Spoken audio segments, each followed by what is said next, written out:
Put on your travel shoes. For this story, we're going south of the border. Actually, much more south than you think.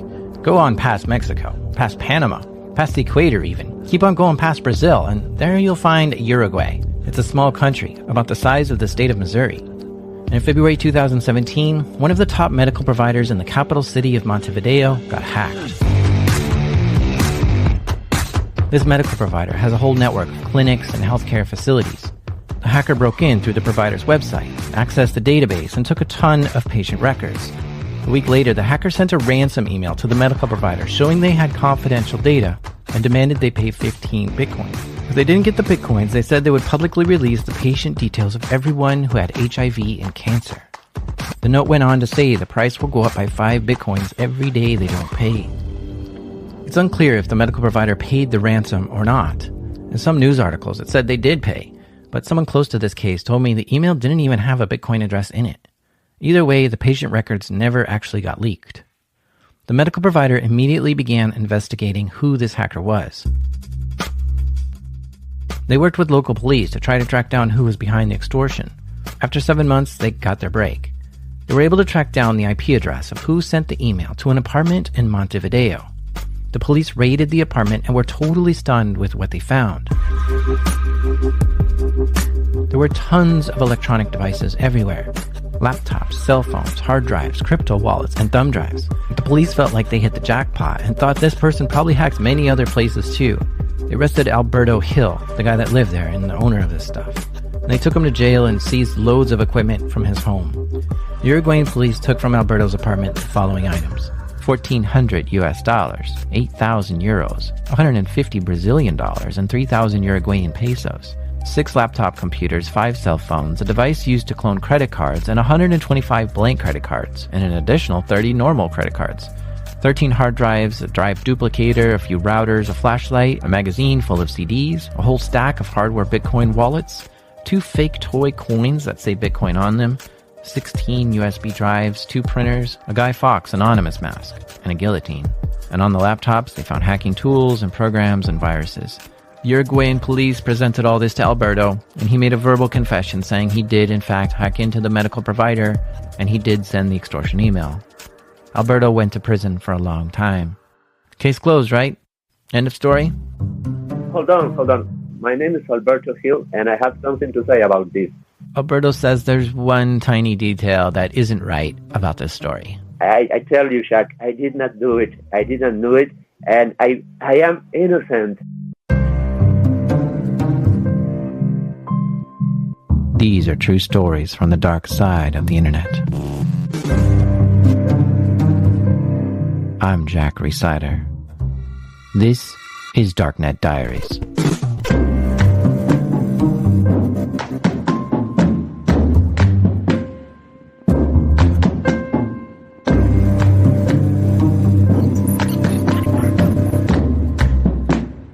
Alberto Hill is a 41-year-old Uruguayan. He was arrested and sentenced to prison for hacking into a medical facility and conducting extortion.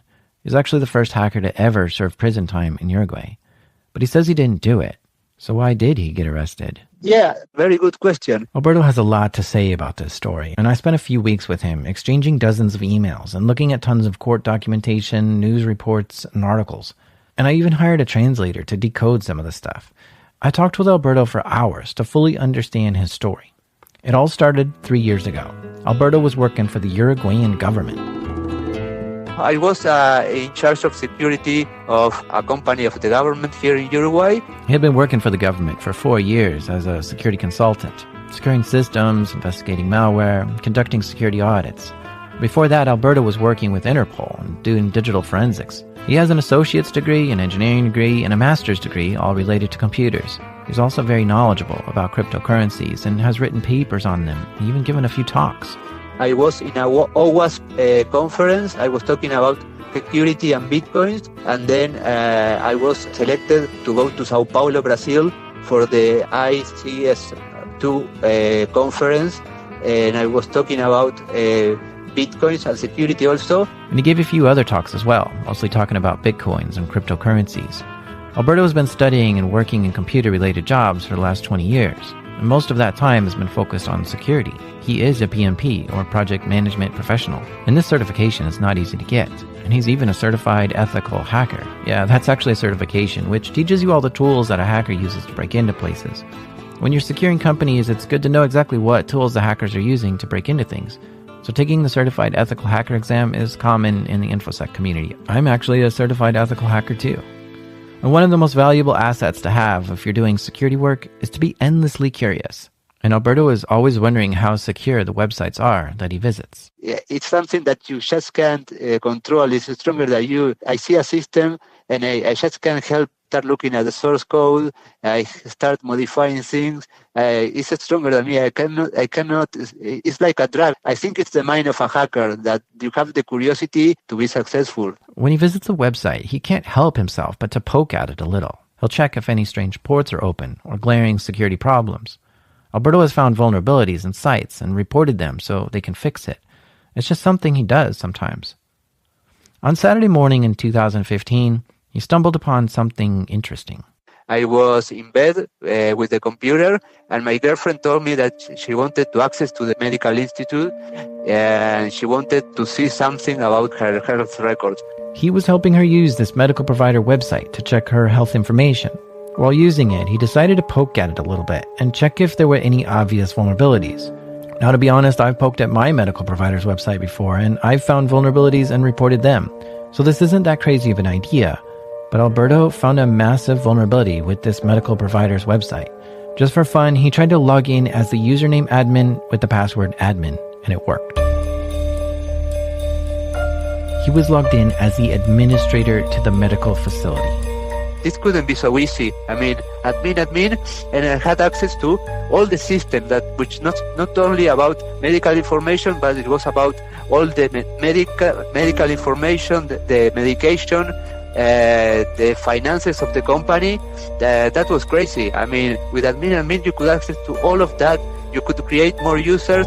You could see the information about every user, not only the medical information, but also personal information.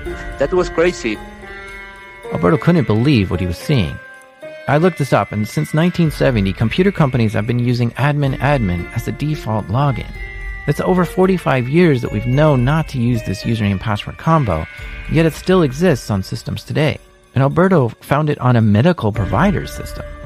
In terms of severity of this vulnerability for the medical provider, this is a solid 10 out of 10.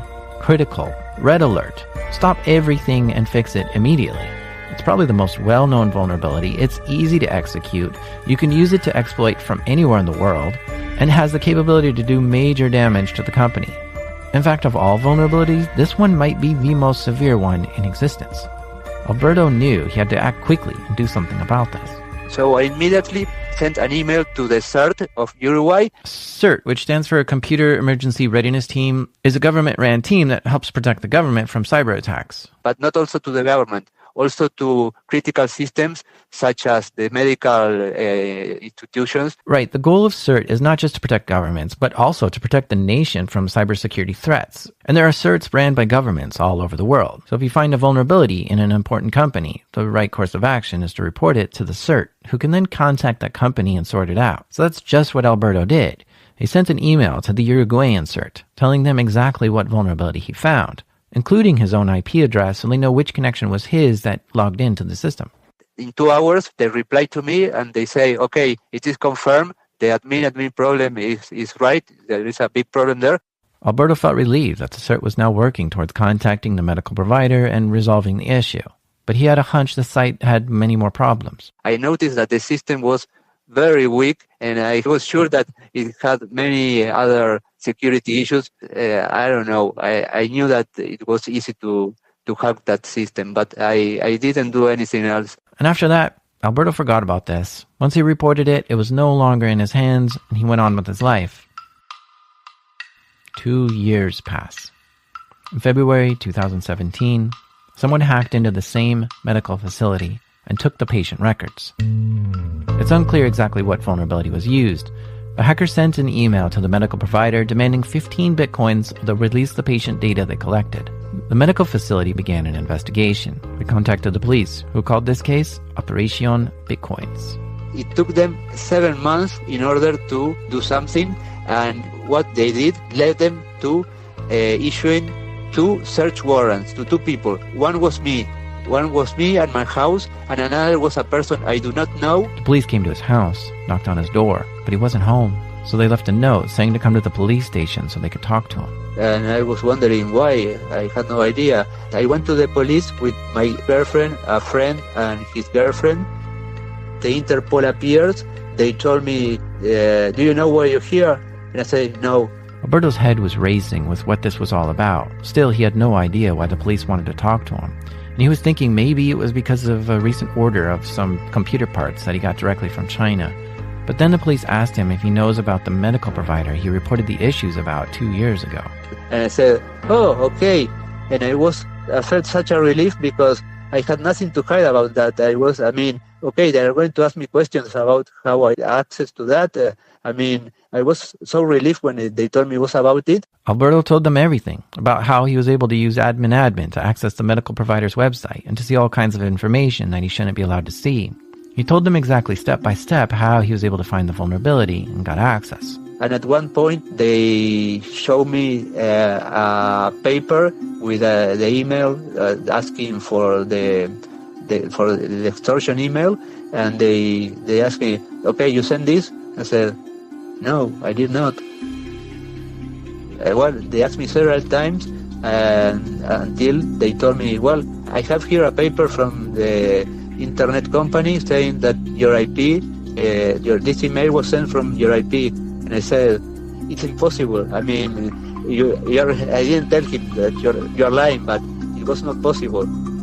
The police just heard Alberto explain how years ago he was able to hack into the website, so this caused a lot of suspicion. So to be safe, the police held Alberto in jail that night.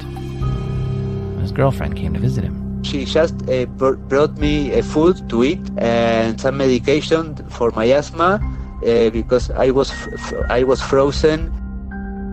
It was a very bad situation for me, but I was feeling that it was going to be everything clear, and they were going to have the evidence that I didn't do anything. And the morning after that, my girlfriend took me coffee and something to eat. And she didn't know anything. She didn't know anything what was going on. The police took Alberto out of his cell, but instead of letting him go, they put him in the back of a police car and took him to his own apartment. The police put on latex gloves and began going through his things. And Alberto had a lot of things, electronics and computers everywhere. Here's one of the police officers explaining what they found in this search. When we started to search in his laboratory, we found stickers, keychains, and books about Bitcoin. He told us that he was in Argentina on the 7th of August, buying and selling Bitcoin. Therefore, we were not wrong in what we were doing. There was also a lot of information about credit cards and machines that could clone chips and cards. We found several electronic cards and chip cloners, which he bought directly from China. Then he had a lot of hard drives, computers, 4 or 5 monitors, and surveillance cameras with remote access to them. This does seem like a lot of equipment for one guy to have in his apartment, and the police kept finding what looked like hacker paraphernalia and asked Alberto why he had it.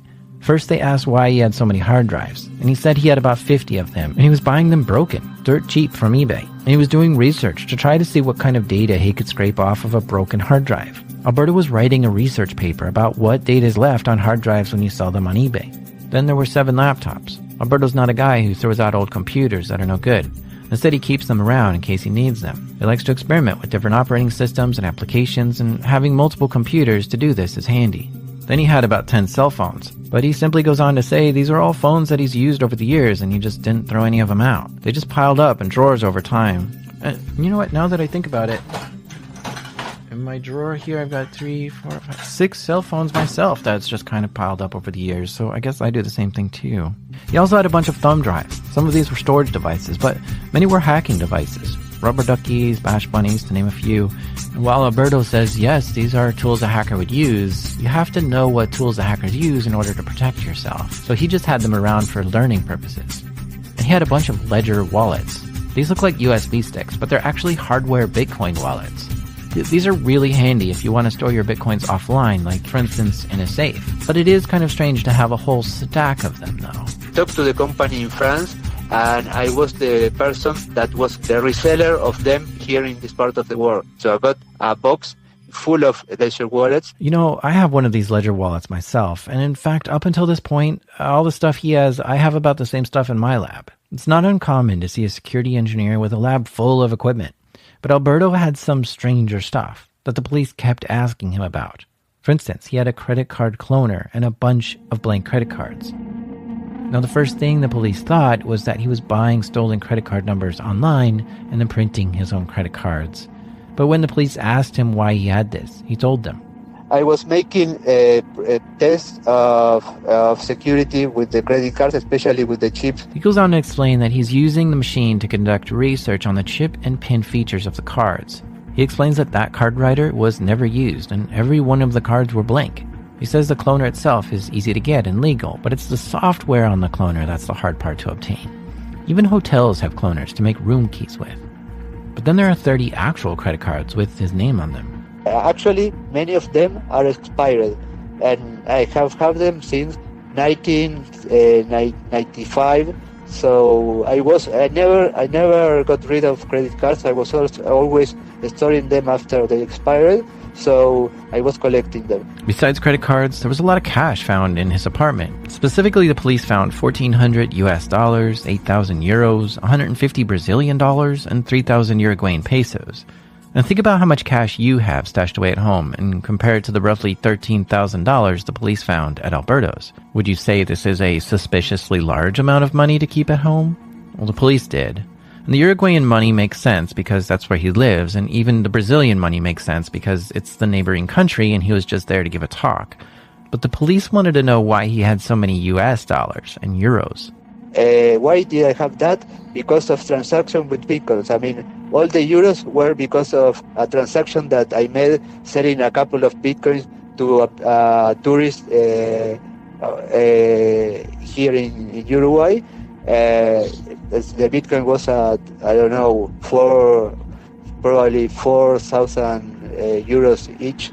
So it was a couple of Bitcoins, so I got 8,000 euros from that. And the US dollars, I think they say less than 2,000. That was also from the operations with Bitcoins. And according to the police report, they said they found a guillotine. Oh, that's very funny, Shaq. I mean, my mother really laughed a lot when you sent me an email asking me that question because I don't have a device to cut heads in my house. I have many things, but not that. A guillotine is a device to cut papers in a perfect way. I mean, in a flawless way, just to cut paper. And in fact, the maker of the paper cutting device actually does call it a guillotine too. And lastly, he also had an anonymous mask hanging on the wall. Yeah, well, the mask. Why did I buy that mask? Well, I just wanted to buy it because I like to collect all those kind of things related to hacking. I had many t-shirts also related to security and to hacking, to Anonymous, and I had it in my house. And of course, when I saw that, it was the final evidence that I was a cybercriminal, of course. Alberto tried desperately to explain the reason why he had all these things to the police, but the evidence was just too much. The police were blown away by the amount of hacker paraphernalia found. They thought if he talked like a duck and looked like a duck, then he probably is a duck. They had certainly thought they captured a cyber terrorist. Who else would have all these computer parts? The police seized all his stuff, including the guillotine and mask. No matter how much Alberto explained, the police simply didn't listen and grew more excited with each new device they found.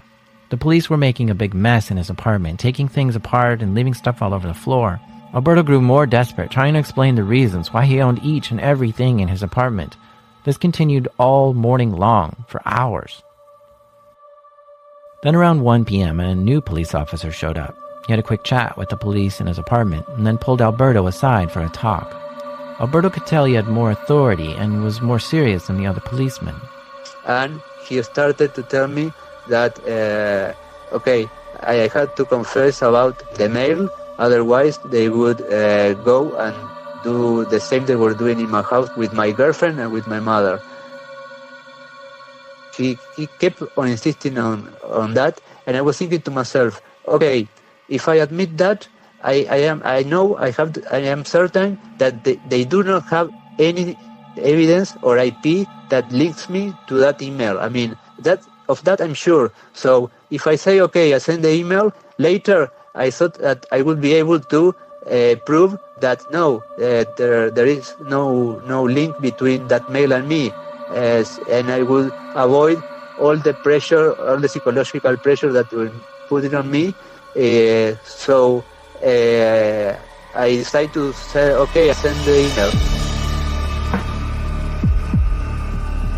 When the police threatened to raid his mother's house, he confessed to writing the ransom email because he knew he could prove he was innocent in court, and he wanted to save the grief of his mother and girlfriend being questioned and searched. And a few minutes after I admit that, I was surprised that my girlfriend appeared. They had taken her to my house. She was surprised to see Alberto handcuffed and being treated poorly. It was embarrassing to Alberto. And at that point, she was arrested. The police took Alberto and his girlfriend to jail, as well as many boxes of electronics. Alberto was able to go directly to court that day. It was a frustrating long period of time where they were asking me questions that were irrelevant because of the lack of knowledge about computers that the judge and the prosecutor have. So they were asking me irrelevant questions. They didn't know what to ask me. Well, it was very frustrating for me because I wanted to tell the truth, but I was unable to explain myself in order for them to understand because they didn't have the knowledge to understand the situation. They hardly know what an IP address was, so that's for you to have an idea of how frustrating it was, the whole situation. That court day was over. Alberto was taken back to his jail cell, and while walking there, he saw the boxes of stuff they took from his apartment and noticed something. One of the items he had in his apartment was a thing called a USB killer. This is a device that looks like a regular USB drive, but it's got a very dangerous side to it. When you plug it in, it charges a large capacitor up, and then discharges it quickly, zapping the port with a huge power surge. This causes a massive electronic shock and usually kills whatever you plug into it, such as a laptop. It's designed to test the surge capabilities of USB ports, but usually it just destroys whatever you plug it into. Alberto saw they had taken this and was trying to tell them not to plug it in. I told him, please, to be careful with that because it could destroy any device that has a USB port. And he said, okay. So they took him back to his cell for the night. And my girlfriend also was arrested, and she spent the night there in the Interpol building.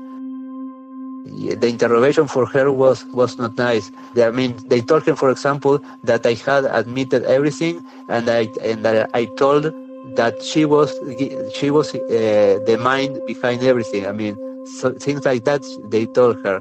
They were playing with her mind. It was stupid, and she knew nothing. This took a major psychological toll on his girlfriend. Her whole life was now flipped upside down. She couldn't imagine how this could have happened to her. She was really taking this terribly and couldn't sleep at all while in jail, worrying that she might not ever get out. Alberto was very worried also, realizing that all this looks very bad to the courts, and admitting to the email made everything worse. His anxiety was becoming very high, and he was worried about what happened to his girlfriend. And well, at that point, you are in a cell that is very small. All you can do is think, and that's what I did. I thought.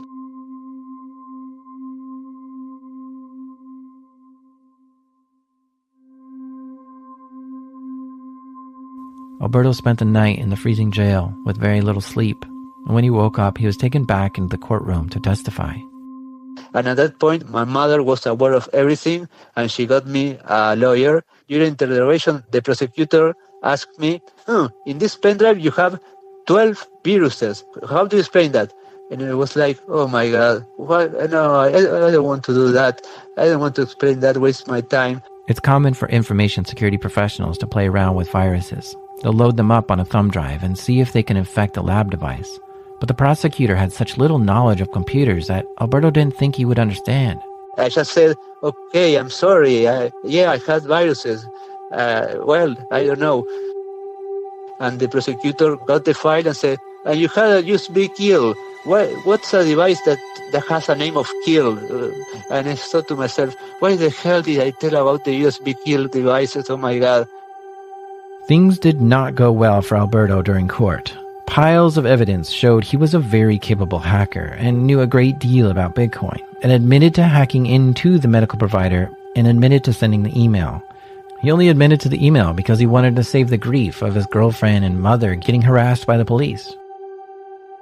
At the end of the day, my lawyer called me and he said, I am so sorry, but you are going to prison. I was charged with two things. One was extortion, and another thing was fraudulent access to secret information. Alberto was found guilty, and he was being sent to a long-term prison where he would have to stay for years. At that day, I really thought it was the end of the world for me. I was really, I don't know, my mind was like blocked. I never thought something like that would happen to me. A few days after court, he was put on a bus and sent to a prison very far away. He knew his life had changed forever and still couldn't believe it. After the court ruling, the news of this hit major news outlets. The police lined up all the electronics they took from his house and put them on display for the media. The equipment filled up a very large conference table. On the table, you see his cell phones, laptops, USB drives, blank credit cards, credit card cloner, routers, and the iconic anonymous mask, and so much more. This was the first time the hacker had gone to prison in Uruguay, so it was a big deal. The police may have hyped up the story too, thinking it was a great achievement for them to have captured a dangerous hacker.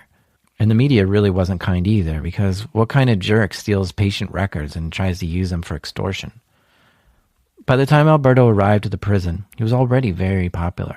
The first day that I arrived, they asked the people that were in my cell, asked me what crime did I commit, and I said, no, I commit a computer crime, and I hack a system. And said, oh, you're the hacker! Oh my God, you're my hero! I want to be like you. Can you hack the Facebook of my girlfriend? And I was thinking, oh my God, I cannot believe it. And days prior to that, other people that arrived after me in jail told me that, oh, you are the hacker. Oh my God, I want to be like you. I was realizing the magnitude that this case has in the press. I mean, it was in every newspaper in Uruguay. It was in every TV news in Uruguay, in every radio program. I mean, it was everywhere. Everybody knew about this case. Prison is a world that I have never thought I could be in, where you are surrounded by people that lived in another world of crime. None of them were hackers. They were sexual offenders, killers, drug dealers, people that commit very violent crimes. That, I mean, their profile was completely different than mine. I have never imagined I could be with people like that. The prison warden made a strict rule announcing that because Alberto was a convicted hacker, that he was not allowed to touch any computers or electronics. But Alberto was a nice guy, followed all the rules, and people started to like him. And 3 months after that, I was teaching the inmates the basics of Word in a room with 7 computers connected to the internet. He had earned the trust of the prison guards and had good behavior while in prison. And this prison was actually not that bad. It had a little more freedom than most prisons. For instance, if you had good behavior, there was an option to get out 1 or 2 days a week. This might sound weird to Americans, but think of it like a combination of probation and prison at the same time. When you have probation, you are very restricted on what you can do. You may not be able to go out at night or with certain people, and you may have to get a specific job. So in a way, probation is kind of like prison, but you get to go home. And this prison Alberto was in let some inmates go free 1 day a week. And the guards started telling Alberto that, well, because of his good behavior, in a month they may let him go home 1 day a week. But then something strange happened. At the end of February, somebody went to visit me to the jail, and they called my name, and I wasn't expecting anyone. And I went outside, and I met a person who I didn't know, and we started talking. And he was a person who had many companies, and he wanted to know about my case because he was surprised about this, and he said, man, government should hire people like you, not send to jail. A few days after that, I was granted, I could go outside the jail for 72 hours a week. This is strange. At this prison, usually when you get a free day, it starts out with 1, and then you work your way up to 2, and you might get 3 days a week to be able to leave the prison. Also, he was expecting it to take another month before his first free day. But only a few days after the strange visitor appeared, he was given the maximum free time off. Alberto didn't know what to think of this and was very surprised. But he was happy to be getting out half the week now, so he found a place to stay near the prison on his free days. The first time I went outside, this person who I met in prison came to my house, and he started talking to me, and at one point he told me directly, "I want you to hack this bank and steal money." This stranger had an elaborate plan all sorted out. He knew exactly which bank to hack into, and which accounts to target, and how much money to steal. He explained the plan thoroughly to Alberto. This was becoming even stranger for Alberto. Normally someone asking him to hack into something is a simple no, but this one seemed more serious. Alberto said no to the man many times, and he finally left. This stressed Alberto out. Imagine if that bank got hacked by another person after this situation. They would point to me. I mean, I would be the person of interest. I mean, if somebody was hiring me to hack a bank and I did it, no way. So, and the funny thing is that this bank had several security issues. So I thought to myself, oh no, oh my God. This was really troubling Alberto, so he reported it to the prison guards, and he was able to get some Xanax to deal with his anxiety. But each week Alberto had free days out of prison, he would see this stranger. This guy was stalking him, following him home and around town, each time asking Alberto if he was ready to help him hack into the bank. Alberto started getting really distraught over this, and his anxiety was growing more and more. He had to take more Xanax to calm himself, but his mind was racing. What if that bank gets robbed and they blame me? What if I know too much and this guy wants to kill me? What if he threatens me? Alberto became more agitated. The pills weren't working. He took more. He didn't know what to do and he was scared. And he took more pills. Finally, this started to calm him down. He started walking back to the prison where he knew he'd be safer, but he was starting to get drowsy along the way. And at one point, I closed my eyes, and the next thing was a beep, beep, beep, beep. Now I opened my eyes, and I was seeing a light. They cut all my clothes. I had all kinds of devices in my body, and they told me, you were 2 hours in coma. You were there for 2 hours. The intense anxiety caused Alberto to over-medicate on Xanax, which made him overdose. He was found and rushed to the hospital, where they were able to revive him in time to save his life. He had to spend some time to calm down and take it easy after that. Meanwhile, Alberto's lawyer was endlessly trying to get him out of prison. He appealed the case, but it was not accepted. So he appealed again, and again it wasn't accepted. And finally, on the third appeal, the lawyer had some good news. He phoned me and he told me, Alberto, they failed in your favor, but there is only one thing. They asked for $10,000 bail in order to release you. And I said, okay, no problem. I started calling some people, called my mother, and the next day she put that money in a bank account. She had to fill a lot of documents, and she gave the paper saying that the money was deposited, and they sent a fax to the jail saying that I had to be released. After spending 9 months in prison, Alberto was set free and was able to return home for the first time to his apartment in Montevideo. I arrived to my house and I couldn't believe it when I opened the door, and I went to my office and I started seeing hard disk drives, and I said, what's this? Oh my God, a hard disk drive. He couldn't believe that there was so much stuff left behind by the police. He was totally shocked that they didn't take every last device and examine it for evidence. In his mind, he was wondering if the investigators did anything right. And I found 29 hard disks. They also left 3 laptops, 3 cellular phones. I also found money from Uruguay, from Paraguay and Argentina, and I also found blank credit cards. No, it was crazy. I mean, that explains that the process was they were not prepared. I don't know if they were not prepared for this or what the hell happened. It was all a show. To Alberto, the investigation went wrong in a million ways. The police weren't knowledgeable enough on how to handle this case and didn't take all the evidence, and they handled the evidence poorly. Like they didn't clone the laptop's hard drives. Instead, they just turned it on to take a look at it. In fact, I talked to Alberto for hours, and a lot of what he had to say was just about how this case was handled so improperly, which is probably why, in the end, they caught the wrong guy. He sometimes wonders if all this was just done to set him up and have him arrested for some other reason. He's got a few theories about this, like maybe it was a big cover-up from something else bigger and more shady going on at the medical facility, and they needed to distract the media. But these are just conspiracy theories, cooked up in the mind of a guy who's been sitting in prison for months. After Alberto was convicted and sent to prison, the police couldn't find any evidence on his girlfriend, so they let her go after one night in jail and rough questioning. She had a very traumatic situation. She started taking a lot of medication to sleep. She was having a very bad time. She has never taken any medication in her life for anxiety. But she started taking that because she couldn't sleep at night. They told her so many lies about me. So she was thinking to herself, I spent 8 years with a person I didn't know anything about. He was a criminal. She was questioning everything because they were lying to her. They were telling her all kinds of stupid things that destroy her, including the fact that I said that they told her I said that I admitted everything and that she was in charge of everything. That was crazy. They played with her mind. The worst thing that they did was that they threatened her with losing her job.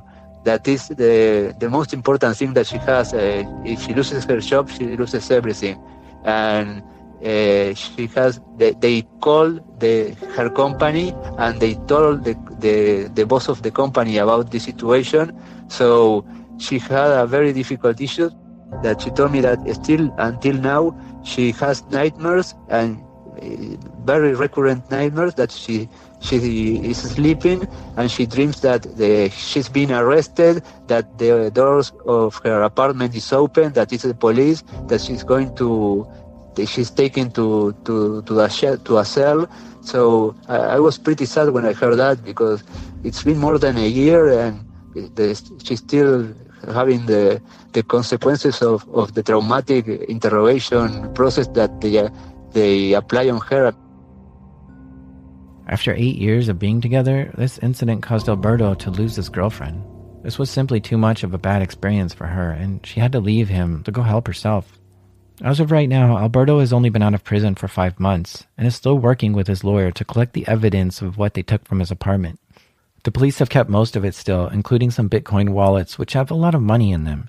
In fact, life is very hard for him, because most of his computers, phones, and money and credit cards are still being kept from him. For instance, all his two-factor authentication tokens are in police custody, making it impossible for him to log into certain accounts. But there have been a few things that have gone his way since getting out. After I got released, it was incredible. I got job offers from an important security company for a pen testing position in a security company. It was something that I lived and okay, life goes on. I'm stronger than ever. I could spend 8 months in jail, so if I could do that, I could do anything in life. That's the way I see it. This whole story certainly puts Alberto in a really weird situation. He absolutely has all the opportunity, capability, and know-how to commit this crime, which is what was used to convict him. But what really made him look bad in court was all the hacker stuff he had, like the rubber ducky, the anonymous mask, and the hacker t-shirts and stickers. And it poses a question, to me at least, why do security professionals who are there to stop hackers embrace the hacker culture? I've spent my whole professional career keeping hackers out of my clients' networks, so you'd think that I would absolutely abhor the hacker communities and would work towards breaking them up. But instead, I love going to hacker conferences where I get to meet seriously scary hackers and swap tactics and skills with them. I blog about how to hack and teach others, and I wear hacker shirts myself. So why do I play on both sides of the fence? I'm not exactly sure. I guess it's the same reason why law enforcement likes watching bloody and violent movies, or why that firefighter that lives down the street from me has stickers of flames on his truck. Because fire's badass. We all got into these professions because it's exciting to be so close to the action. And the only way to be effective at stopping it is to embrace it and to be part of it. As Ric Flair once said, "To be the man, you gotta beat the man."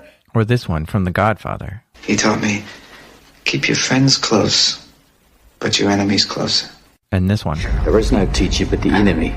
Or Rage Against the Machine saying, "You're your enemy!" Or this quote from Mr. Robot. The devil's at his strongest while we're looking the other way. To truly stop hackers, we must become hackers. The very thing we hate, and the thing that scares us the most. And because of this philosophy, it's a thin gray line between an illegal hacker and a security professional. It's not that easy to just call someone good or bad. We all have a little bit of both inside of us. But the truth is, nobody should be convicted of a crime because of what stickers they have or clothes they wear.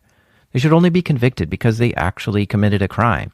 And in Alberto's case, the justice system wasn't prepared and had a predetermined idea of what a hacker looks like and wasn't capable of looking at the evidence with clear eyes.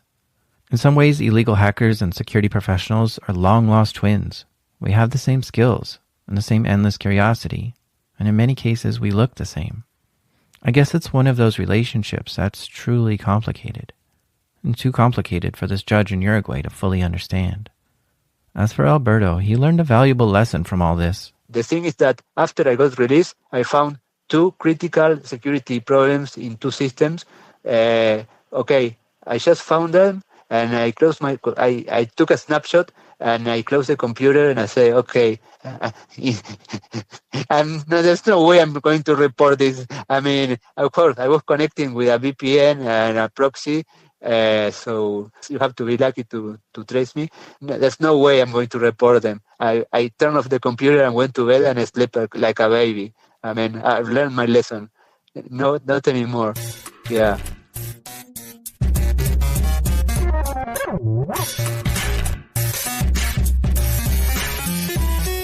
You've been listening to Darknet Diaries. Alberto is now working towards changing the legislation in his country to prevent situations like this from happening again in the future.